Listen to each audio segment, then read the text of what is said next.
ఒకటి దినవృత్తాంతముల గ్రంథము 23వ అధ్యాయము.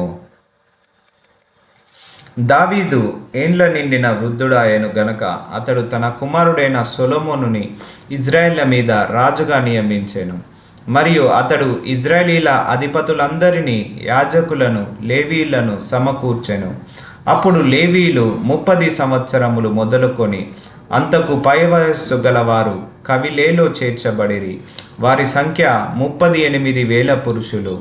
వీరిలో 24,000 మంది యెహోవా మందిరపు పని విచారించువారు గాను, 6,000 మంది అధిపతులు గాను, న్యాయాధిపతులు గాను ఉండిరి.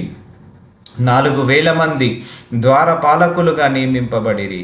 మరి 4,000 మంది స్తుతి చేయ నిమిత్తమై దావీదు చేయించిన వాద్య విశేషములతో యెహోవాను స్తుతించువారుగా నియమింపబడిరి.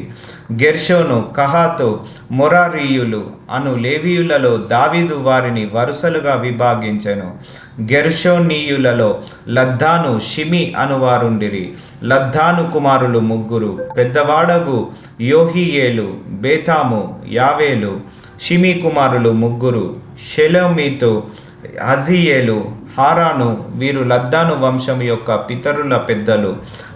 యాహాతు, జీనా, యూషు, బెరియా అను 4 షిమి కుమారులు. యాహాతు పెద్దవాడు, జీనా రెండోవాడు.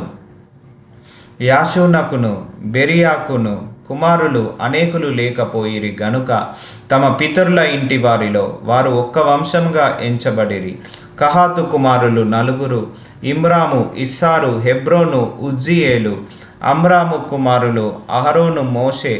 అహరోనును అతని కుమారులను నిత్యము అతి పరిశుద్ధమైన వస్తువులను ప్రతిష్ఠించుటకును, యెహోవా సన్నిధిని ధూపము వేయుటకును, ఆయన సేవ జరిగించుటకును, ఆయన నామమును బట్టి జనులను దీవించుటకును ప్రత్యేకింపబడిరి.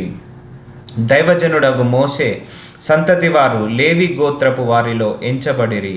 మోషే కుమారులు గెర్షోము, ఎలియేజరు. గెర్షోము కుమారులలో షెబూయేలు పెద్దవాడు. ఎలియేజరు కుమారులలో రెహబ్య అను పెద్దవాడు తప్ప ఇక కుమారులు అతనికి లేకపోయిరి. అయితే రెహబ్యాకు అనేక మంది కుమారులుండిరి. ఇస్సారు కుమారులలో షెలోమీతు పెద్దవాడు. హెబ్రోను కుమారులలో యోరియా పెద్దవాడు, అమర్యా రెండోవాడు, యహాజీయేలు 3వవాడు, యొక్మేయాము 4వవాడు. ఉజ్జియేలు కుమారులలో మీకా పెద్దవాడు, యోషియా రెండవవాడు.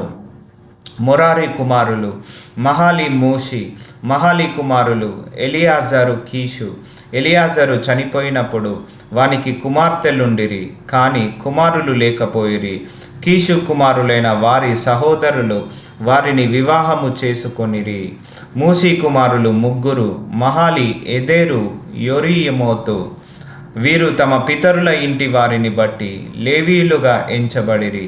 పితరుల ఇండ్లకు పెద్దలైన వీరు 20 సంవత్సరములు మొదలుకొని అంతకు పై వయస్సు గలవారై తమ తమ పేరుల లెక్క ప్రకారము ఒక్కొక్కరుగా నెంచబడి యెహోవా మందిరపు సేవ చేయు పనివారయ్యుండిరి.